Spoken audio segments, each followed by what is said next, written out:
Hamas, it took over 200 hostages in an unprecedented assault on Israel on October 7th. It's been more than a month since then, and patience is wearing thin for the relatives of Israeli hostages. The agonizing wait continues as the war rages on, with no end in sight. Families of Israeli hostages held by Hamas have clashed with far-right Israeli politicians who want to bring in death penalty as a possible sentence for captured militants. The proposal was advanced by the party of far-right National Security Minister Itamar Ben-Gvir.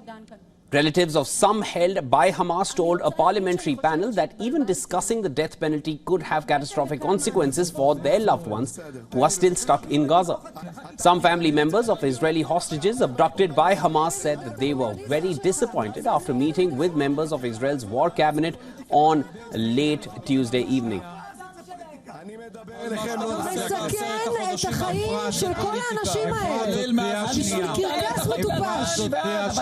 אתה מדבר על לעשות פוליטיקה, אתה לא מתבייש?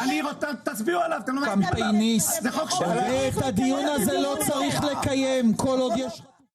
As far as I am concerned, and I represent myself and my family, this is incredibly disappointing because I feel that at this point, when we know that taking down Hamas, we keep hearing from them, is going to take months or years, and it's going to take a long time. On the other hand, the other objective is time sensitive. People are dying. We know that for sure. And as the other goal is time sensitive, and we're talking about people's lives, then we all feel, especially when we're talking about our families, that this should be the top priority. Relatives of the hostages have been advocating for the Israeli government to get their loved ones back as soon as possible. Thousands of family members recently finished a 5-day march from Tel Aviv to Prime Minister Benjamin Netanyahu's house in Jerusalem, where he eventually promised that they could meet with members of Israel's war cabinet this week.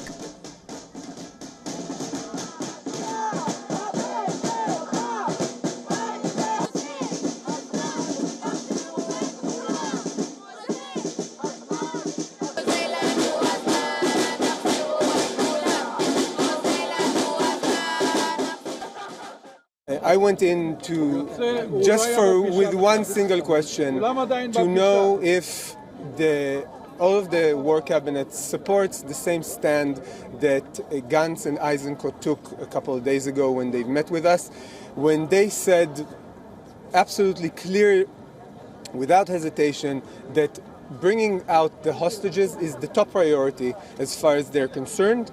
And now when we've met with the entire cabinet, what we've heard is that taking down Hamas and bringing the hostages are as important, are equally important.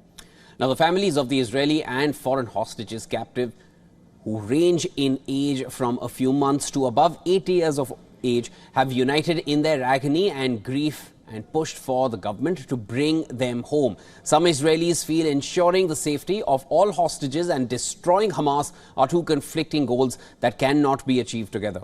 Now, the Israeli government recently reprimanded an ultra-nationalist junior minister who advocated in an interview dropping a nuclear bomb on war-torn Gaza.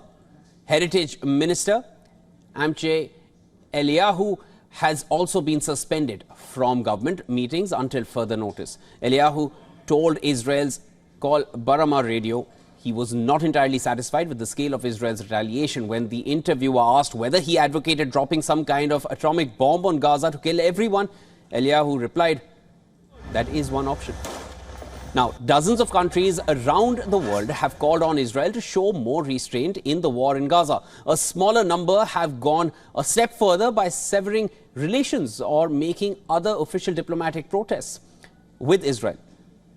Now, Israeli officers are pointing to Hamas' psychological games and say that the military campaign would help end the captive crisis. Since the unprecedented Hamas assault on Israel on October 7th, Gaza officials say over 13,000 people have been killed in Gaza, including more than 5,500 children and 3,500 women in the onslaught, which has come from the Israeli side in retaliation. The United Nations says that 2/3 of Gaza's 2.3 million people have been made homeless.